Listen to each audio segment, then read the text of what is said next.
As those bitter temperatures rolled in, several thousand people actually lost power in Sedgwick County. That forced some people in Valley Center to adapt. KAKE's Jackson Overstreet shows us how they did it. Imagine coming into the world only for the power to go out from a winter storm. It's going in the scrapbook, I'm sure.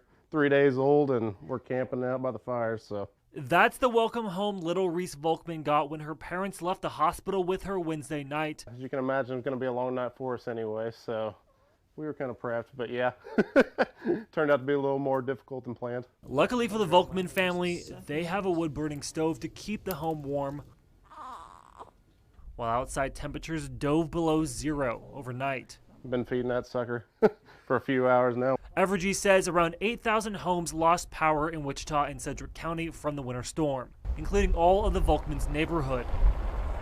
Christine Hobson and her family were staying in a trailer behind their house while it was being renovated. Woke up and it kept getting colder and colder, so I put some more clothes on, thinking it's just not holding the heat out there.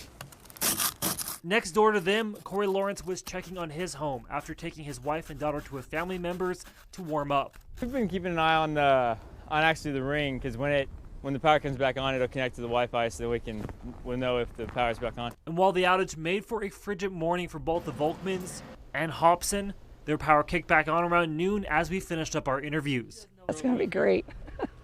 I need to stay warm. And we need to be able to cook because we don't want to get out in the weather either.